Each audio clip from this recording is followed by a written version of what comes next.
मोठी बातमी आहे अश्विनी बिद्रे हत्याकांड प्रकरणासंदर्भातली। आरोपी पोलीस अभय कुरुंदकरच्या शिक्षेचा अंतिम निर्णय आज होणार आहे।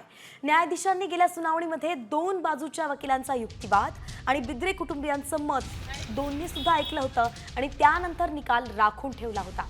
21 एप्रिल ही तारीख देण्यात आली होती आणि त्याचनुसार आज शिक्षेची सुनावणी होणार आहे। पाहावं लागणार आहे की नेमकं या आरोपींना फाशी होते की जन्मठेप।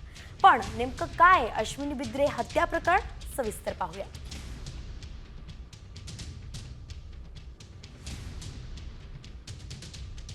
त्याने हत्या करण्यात आली आहे। या आरोपींना फाशीची शिक्षा व्हावी अशी माझी मागणी आहे। गेली 9 वर्ष आमच्यासाठी खूप कठीण गेली आहेत। प्रत्येक शुक्रवारी सुनावणीसाठी येणे किंवा पोलिसांकडे वेगवेगळ्या मागण्या करणे, त्यांच्याकडून मिळालेल्या असमर्थता, यामुळे आमच्यासाठी या केसचा निकाल लागणे ही खूप मोठी गोष्ट आहे। यामध्ये माध्यमांनी जे आम्हाला सहकार्य केलं आहे त्याच्यामुळे आम्ही या निकालाच्या दिवसापर्यंत येऊ शकलो आहोत। तर अश्विनी बिद्रे यांच्या मुलीनं फाशीची मागणी केलेली, आताच आपण तिची प्रतिक्रिया ऐकली। पण नेमकं हे प्रकरण काय जरा सविस्तरपणे आपण पाहूया। 2016 मध्ये हत्या करण्यात आली होती। शरीराचे तुकडे करून वसई खाडीत टाकण्यात आले होते।